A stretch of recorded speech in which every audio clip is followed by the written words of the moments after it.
क्या आपको पता है कि एक इंसान का दिमाग हर दिन लगभग 60,000 विचार पैदा करता है?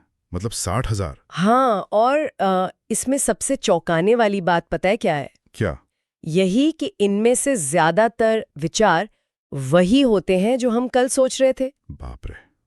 मतलब हम बस एक ही मानसिक कैसेट को बार बार प्ले कर रहे हैं ना? बिल्कुल। और मजे की बात तो ये है कि इंसान को इस बात का एहसास तक नहीं होता। ये सब अवचेतन स्तर पर यानी सबकॉन्शियस लेवल पर हो रहा होता है। हम एक ही लूप में फंसे रहते हैं। और सच कहूं तो इसी बात ने मुझे हमारे आज के इस विषय पर गहराई से सोचने के लिए मजबूर कर दिया। जो कि बहुत जरूरी विषय है। हाँ, क्योंकि देखिए, आम जिंदगी में जब हम किसी शारीरिक चोट की बात करते हैं ना, तो वहां एक तरह की स्पष्टता होती है। जैसे कि कोई हड्डी टूटना। एग्जैक्टली। मान लीजिए किसी व्यक्ति का हाथ टूट गया, तो डॉक्टर उसे एक्सरे मशीन में ले जाता है। वहां एक साफ सफेद लकीर दिख जाती है और डॉक्टर बस इशारा करके कह देता है कि भाई ये रही समस्या। राइट। विज्ञान की दुनिया में इसे हम बहुत ही बाइनरी स्थिति मानते हैं। मतलब या तो हड्डी टूटी है या नहीं टूटी है। इलाज का तरीका भी साफ होता है। बिल्कुल। और इंसान का दिमाग इसी तरह काम करना पसंद करता है। हमें चीजें तब ज्यादा समझ आती हैं जब हम उन्हें अपनी आंखों से देख सकें। लेकिन जब बात मनोविज्ञान की आती है तो ये एक्सरे मशीन काम नहीं करती। वही तो। जब हम अपने विचारों की दुनिया में कदम रखते हैं तो अचानक सब कुछ अदृश्य हो जाता है। एक टूटी हुई हड्डी को तो प्लास्टर से जोड़ा जा सकता है, लेकिन एक टूटे हुए विश्वास को हम कैसे देखें? ये बहुत ही बढ़िया सवाल है, और इसी अदृश्य दुनिया को समझना सबसे बड़ी चुनौती है, क्योंकि यह समस्या शरीर के किसी अंग में नहीं है। तो फिर कहाँ है? समस्या उन आवाजों में है जो लगातार हमारे दिमाग के बैकग्राउंड में चलती रहती हैं। मनोविज्ञान में इसे हम एक तरह का डायग्नोस्टिक मडी वाटर कहते हैं। मतलब पूरी तरह से एक उलझा हुआ जाल। समझ गया। और यही हमारे आज के इस विस्तृत विश्लेषण यानी हमारे इस डीप डाइव का मुख्य विषय है। बिल्कुल। हमारे पास आज जो स्रोत सामग्री है ना, वो the power of self talk यानी खुद से बात करने की शक्ति पर आधारित है, जो कि बहुत ही पावरफुल कॉन्सेप्ट है। हाँ, तो हमारा आज का मिशन ये समझना है कि ये जो हमारे दिमाग के भीतर लगातार आवाज चलती रहती है, जिसे हम इंटरनल डायलॉग कहते हैं, ये आखिर है क्या? और ये हमारे सोचने के तरीके को कैसे कंट्रोल करती है? एकदम सही। और सबसे जरूरी बात, क्या इस आवाज को दोबारा प्रोग्राम करके हम किसी इंसान के जीवन की दिशा बदल सकते हैं? अगर हम मनोविज्ञान के नजरिए से देखें तो ये विषय सिर्फ महत्वपूर्ण नहीं है, बल्कि पूरी तरह से जीवन बदलने वाला है। अच्छा। हाँ, क्योंकि देखिए, समस्या ये नहीं है कि दिमाग में ये आवाज मौजूद है। आवाज का होना तो इंसान की एक प्राकृतिक प्रक्रिया है। तो फिर असली समस्या क्या है? असली समस्या तब शुरू होती है जब हम इस आवाज को बिना कोई सवाल किए अपना परम सत्य मान लेते हैं। हम मान लेते हैं कि जो हमारा दिमाग कह रहा है वो ही सच है। ओहो, ये तो सच में सोचने वाली बात है। मैं वापस उन 60,000 विचारों वाली बात पर आना चाहता हूँ। जब मैंने स्रोतों में ये फैक्ट पढ़ा तो मैं बस सोच में पड़ गया कि दिमाग इतनी सारी जानकारी को प्रोसेस कैसे करता है। इसके पीछे एक बहुत ही लॉजिकल वैज्ञानिक कारण है। इंसानी दिमाग शरीर का वो हिस्सा है जो सबसे ज्यादा ऊर्जा खर्च करता है। अच्छा, तो क्या वो ऊर्जा बचाने की कोशिश करता है? बिल्कुल। ऊर्जा बचाने के लिए हमारा दिमाग लगातार नए विचार पैदा करने से बचता है। वो शॉर्टकट अपनाता है और पुराने विचारों को ही बार बार लूप में चलाता रहता है। अरे वाह, तो ऊर्जा बचाने की ये बायोलॉजिकल प्रक्रिया ही धीरे धीरे हमारा सेल्फ टॉक बन जाती है। 100% यही होता है। तो अगर दिमाग में रोज इतने सारे विचार लूप में चल रहे हैं, तो सवाल ये उठता है कि इस आंतरिक आवाज की शुरुआत होती कहाँ से है? मतलब क्या ये अचानक कहीं से पैदा हो जाती है? नहीं, ये शून्य से पैदा नहीं होती। स्रोत सामग्री बताती है कि सेल्फ टॉक मुख्य रूप से दो तरह का होता है। एक सकारात्मक, जैसे मैं ये सीख सकता हूँ, और दूसरा नकारात्मक, जैसे मैं हमेशा फेल हो जाता हूँ। राइट। और ये विचार मुख्य रूप से 4 जगहों से आकार लेते हैं। इसमें सबसे पहला और सबसे गहरा स्रोत है हमारी बचपन की प्रोग्रामिंग। बचपन की प्रोग्रामिंग मतलब जब बच्चा छोटा होता है? हाँ, जब इंसान बच्चा होता है तो वो अपने आसपास की दुनिया से सब कुछ स्पंज की तरह सोख रहा होता है।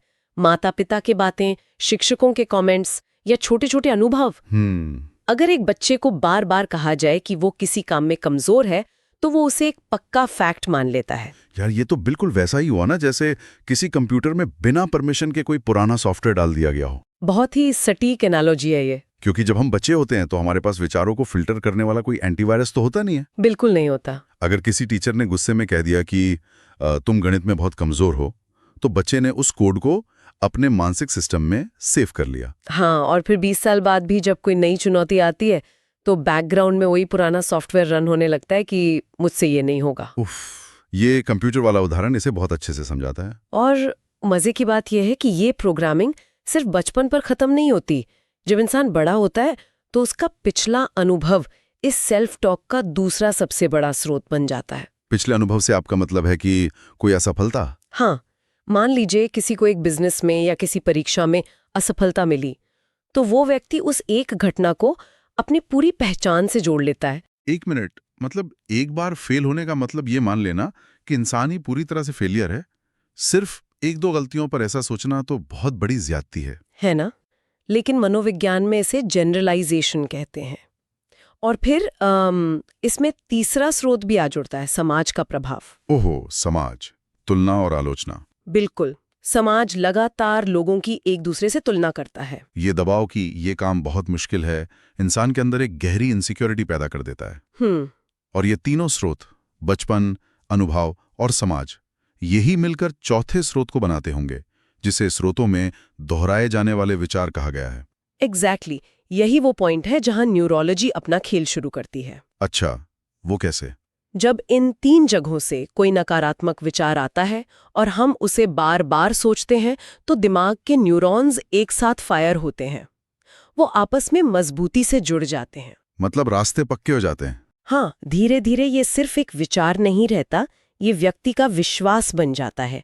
और जब विश्वास गहरा होता है तो वो इंसान की पहचान का हिस्सा बन जाता है। सच में यह प्रोसेस सोचने पर मजबूर कर देती है कि हम अपनी ही बनाई हुई पहचान के कितने बड़े गुलाम हैं। सही कहा आपने। लेकिन एक बात बताइए, ये जो पुराना सॉफ्टवेयर है, इसका इंसान के आज के जीवन पर असल में क्या प्रभाव पड़ता है? बहुत गहरा प्रभाव पड़ता है। क्योंकि स्रोत बताते हैं कि यह सिर्फ मानसिक स्तर तक सीमित नहीं रहता, है ना? बिल्कुल नहीं, इसका जाल बहुत बड़ा है।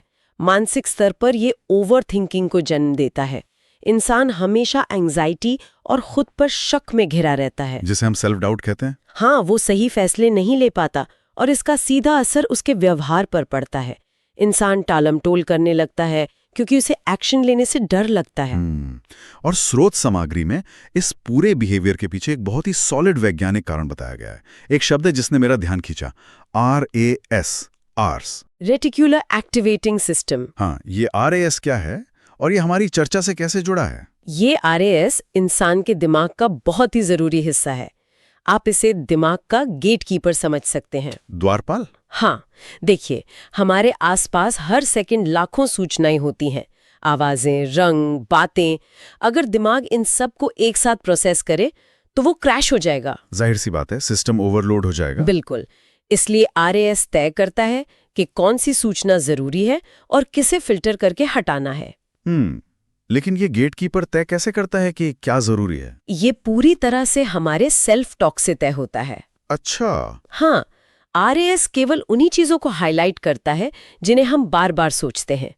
अगर कोई इंसान खुद को कमजोर मानता है तो उसका RAS सिर्फ उन्हीं घटनाओं को सामने लाएगा जो इस बात को सच साबित करें। ओहो, यहाँ आकर ये विषय सच में बहुत दिलचस्प हो जाता है। अगर मैं इसे इंटरनेट की भाषा में कहूँ तो RAS बिल्कुल एक सर्च इंजन की तरह काम कर रहा है। एकदम सही, बहुत बढ़िया तुलना है ये। मतलब जो कीवर्ड हमने टाइप किया, हमारा दिमाग उसी के रिजल्ट हमें दिखा रहा है। अगर हमने टाइप किया, लोग मुझे पसंद नहीं करते, तो दिमाग सिर्फ वही सबूत छाट कर लाएगा। हाँ। अगर एक कमरे में 10 लोग उस व्यक्ति की तारीफ कर रहे हों और एक इंसान मुंह फेर ले, तो वो सर्च इंजन उन 10 को इग्नोर कर देगा। वो उस एक इंसान पर फोकस करके कहेगा, देखो मैंने कहा था ना कि लोग तुम्हें पसंद नहीं करते। एग्जैक्टली, क्योंकि सर्च इंजन को इस बात से कोई फर्क नहीं पड़ता कि जो खोजा जा रहा वो सही है या गलत। उसका काम सिर्फ कीवर्ड के आधार पर सबूत देना है। ये तो बहुत खतरनाक है। और यहीं पर स्रोत सामग्री एक बहुत ही गहरे सिद्धांत की बात करती है, वास्तविकता का नियम या लॉ ऑफ रियलिटी। ये नियम क्या कहता है?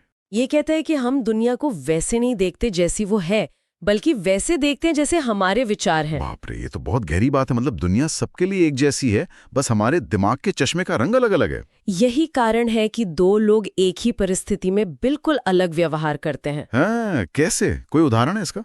जैसे मान लीजिए एक ही ऑफिस में दोनों लोगों की नौकरी चली जाती है। स्थिति दोनों के लिए समान है, बिल्कुल। लेकिन एक व्यक्ति का सेल्फ टॉक कहता है मेरी तो जिंदगी खत्म हो गई, मैं किसी लायक नहीं। उसका RAS तुरंत उसे आर्थिक मंदी और नाकामियों के सबूत दिखाने लगेगा। और दूसरे का? दूसरा व्यक्ति सोचता है ये मेरे लिए नया करियर शुरू करने का मौका है, तो उसका RAS उसे नए अवसरों और सफल लोगों की कहानियों की तरफ ले जाएगा। परिस्थिति वही थी, लेकिन सेल्फ टॉक ने नजरिया बदल दिया। समझ गया। तो अगर हमारा दिमाग या ये सर्च इंजन हमारे खिलाफ काम करने लगे तो इस ऑटोमेटिक सिस्टम को तोड़ा कैसे जाए? इस लूप को तोड़ना संभव है, क्योंकि कोई भी इंसान इस घुटन भरे लूप में हमेशा तो नहीं रहना चाहेगा।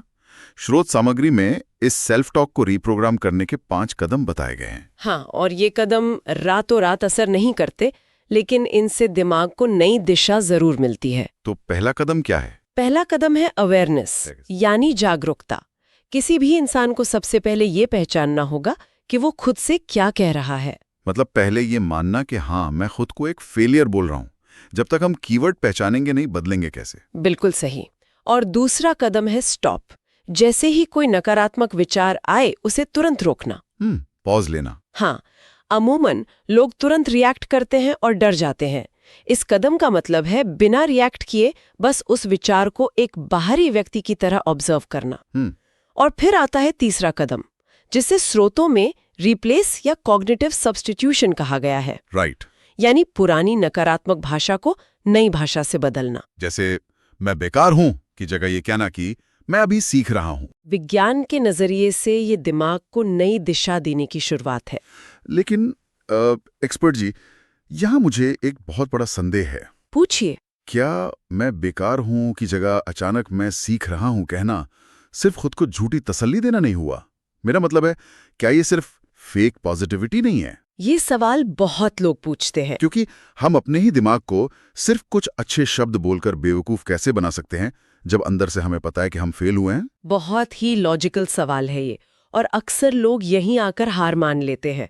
उन्हें लगता है कि नकारात्मकता पर बस झूठी सकारात्मकता का पेंट लगा दिया है। तो फिर इसका हल क्या है? हमारा दिमाग बहुत स्मार्ट है, वो इस झूठ को पकड़ लेगा। इसीलिए रीप्रोग्रामिंग का चौथा कदम सबसे ज्यादा जरूरी है, सबूत ढूंढना या एविडेंस मेथड। Evidence method? क्या हमें सच में कोई सबूत इकट्ठे करने पड़ते हैं? हाँ, इसे एक कोर्ट रूम की तरह सोचिए। इंसान को खुद अपने विचारों का वकील बनना पड़ता है। अच्छा। अगर दिमाग कह रहा है मैं हमेशा असफल होता हूँ, तो उस विचार को चुनौती दीजिए, क्रॉस क्वेश्चन कीजिए कि क्या सच में हमेशा क्या पिछले हफ्ते किया गया वो छोटा सा काम सफल नहीं हुआ था? एग्जैक्टली। क्या आज सुबह उठकर एक भी काम सही नहीं हुआ? जब आप ऐसे छोटे छोटे वास्तविक सबूत अपने ही दिमाग के सामने रखते हैं तो वो पुराना नकारात्मक विचार कमजोर पड़ने लगता है। अरे वाह! इसलिए जब कोई कहता है मैं सीख रहा हूं, तो वो फेक पॉजिटिविटी नहीं है, वो एक ग्रोथ माइंडसेट है, क्योंकि सीखना एक फैक्ट है जिसे दिमाग सबूतों के आधार पर मान लेता है। आहा, तो हम सिर्फ हवा में मीठी मीठी बातें नहीं कर रहे हैं, हम अपने ही दिमाग के लॉजिक सिस्टम को फैक्ट्स और डेटा दे रहे हैं। एकदम सटीक। और जब दिमाग एक बार इस नए विचार को मान लेता है तो आता है पांचवा और अंतिम कदम, दोहराव का नियम या रेपिटेशन रूल। मतलब बार बार दोहराना? हमारा दिमाग पुराने नकारात्मक पैटर्न्स को अपना डिफॉल्ट मानता है, क्योंकि वो रास्ते पहले से बने हुए हैं। नई सोच की पक्की सड़क बनाने के लिए उस पर बार बार चलना होगा। ये 5 कदमों का सिस्टम तो बहुत ही क्लियर है, लेकिन स्रोत सामग्री इस बात पर भी जोर देती है कि इन्हें सिर्फ सिद्धांत मानकर नहीं छोड़ा जा सकता। बिल्कुल नहीं, इन्हें रोज की जिंदगी में लागू करना होता है। और इसके लिए कुछ बहुत ही प्रैक्टिकल नियम बताए गए हैं। हाँ, स्वस्थ सेल्फ टॉक का पहला नियम है प्रोसेस की भाषा का इस्तेमाल करना। जैसे परिणाम की जगह प्रक्रिया पर फोकस करना? ये कहना कि मैं अभी इम्प्रूव कर रहा हूँ। हाँ, इससे इंसान की पहचान फ्लेक्सिबल बनती है। और एक नियम जो मुझे पर्सनली बहुत पावरफुल लगा, वो है पहचान को अलग करना। मतलब व्यवहार और पहचान में फर्क करना? हाँ, जैसे गलती होने पर मैं फेलियर हूँ कहने की जगह मुझसे गलती हुई है कहना। ये बहुत जरूरी है, क्योंकि जब कोई कहता है मैं फेलियर हूं, तो वो अपनी पूरी पहचान को कटघरे में खड़ा कर देता है। लेकिन जब वो कहता है मुझसे गलती हुई है, तो वो सिर्फ व्यवहार को दोष दे रहा है। और व्यवहार को सुधारा जा सकता है। बिल्कुल। अगर खुद को ही फेलियर मान लिया तो आगे बढ़ने का रास्ता ही बंद हो जाता है।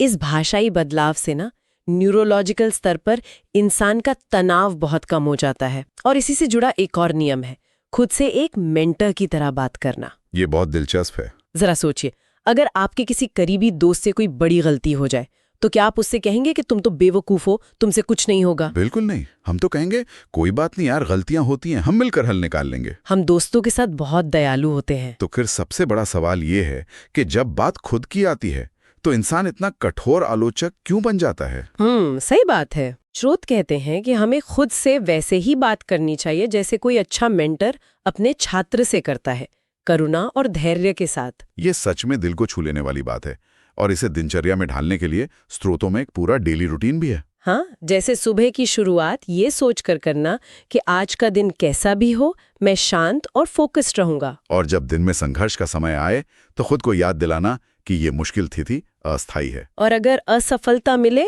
तो हार मानने के बजाय कहना कि मैं अभी सीख रहा हूँ, सफर खत्म नहीं हुआ है। और सबसे जरूरी, रात को सोने से पहले अपनी प्रोग्रेस का विश्लेषण करना कि आज मैंने कुछ नया सीखा है। बिल्कुल। तो अगर हम इस पूरी चर्चा को एक साथ जोड़ें तो निष्कर्ष क्या निकलता है? हम शब्दों को सिर्फ बात करने का जरिया मानते आए हैं। लेकिन स्रोत सामग्री से साफ है कि शब्द सिर्फ ध्वनियां नहीं है। हाँ, वो असल में हमारी भावनाओं को कंट्रोल करने का एक रिमोट कंट्रोल है। इस पूरे विषय का कोर इंसाइट यही है कि इंसान के जीवन की 80% दिशा उसके सेल्फ टॉक से तय होती है, बाहरी परिस्थितियों से नहीं। बिल्कुल नहीं। सेल्फ टॉक उस अदृश्य आर्किटेक्ट की तरह है जो हमारे व्यक्तित्व की इमारत बना रहा है। जब भीतर के शब्द बदलते हैं तो भावनाएं बदलती हैं, भावनाएं बदलती हैं तो एक्शन बदलते हैं, और अंत में पूरा जीवन बदल जाता है। बिल्कुल सही। ये पूरी यात्रा सच में आंखें खोलने वाली रही है। चलिए जल्दी से रिकैप कर लेते हैं। हमने शुरू किया कि दिमाग में रोज 60,000 विचार आते हैं जो ज्यादातर पुरानी कंडीशनिंग है। हाँ।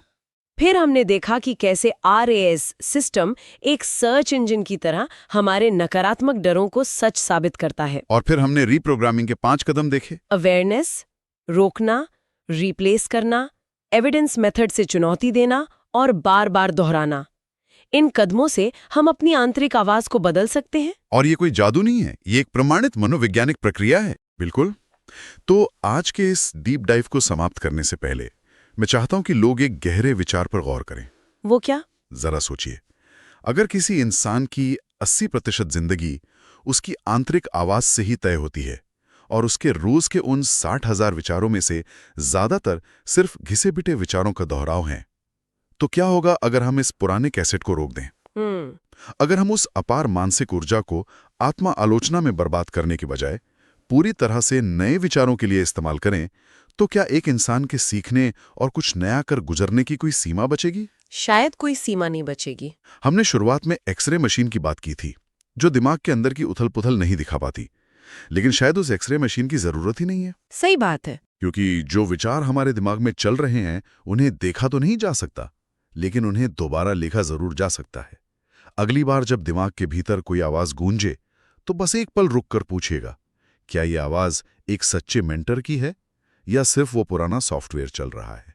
बहुत ही गहरा सवाल है ये। सोचिएगा इस बारे में। इस विस्तृत चर्चा में हमारे साथ जुड़ने के लिए धन्यवाद।